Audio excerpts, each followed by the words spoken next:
Hello, I'm Diana Wallace from the University of Glamorgan. Why study English? English asks why and how we use language.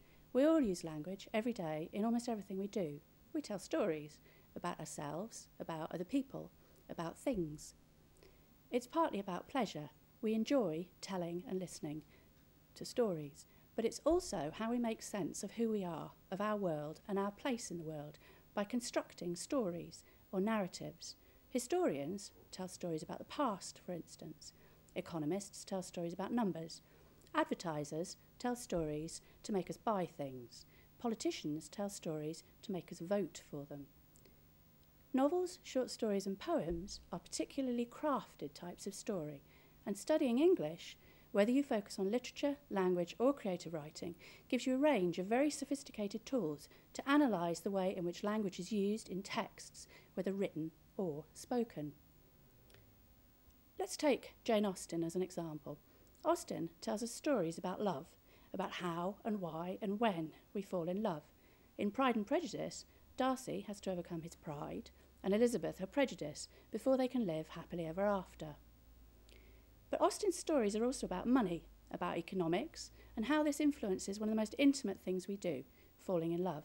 Elizabeth's predicament is that she needs to marry a money with money, because her father's estate is entailed to a male heir, but she doesn't want to marry for money. She marries Darcy because she loves him, and yet she admits that the moment she realises she's in love with him is when she sees his beautiful house, Pemberley. Of course, all this is irrelevant today, when women can earn their own money. Or maybe not, which is why Helen Fielding chose to update the plot of Pride and Prejudice in her own novel, Bridget Jones's Diary, in 1996. Bridget Jones explores how love works in a world where women have jobs, money and contraception. Bridget earns her own money, but she still wants a boyfriend.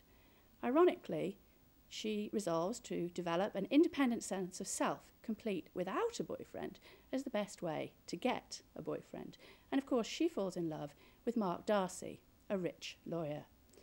Now, an English student might use several tools: historical contextualisation, identifying romance conventions, and applying literary theory to analyse these texts.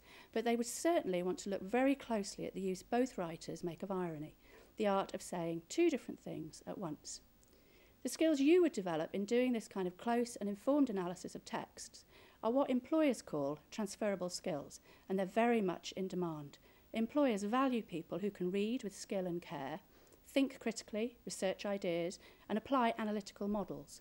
They also want people who can communicate effectively, who can formulate a convincing argument and convey it in clear, concise English, either spoken or written.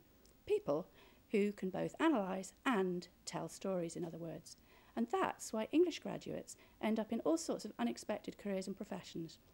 They don't just teach or write. They may work in business, government, marketing, publishing, management, administration, anywhere where language is used with care and imagination. So studying English will get you a job, but it's also about pleasure.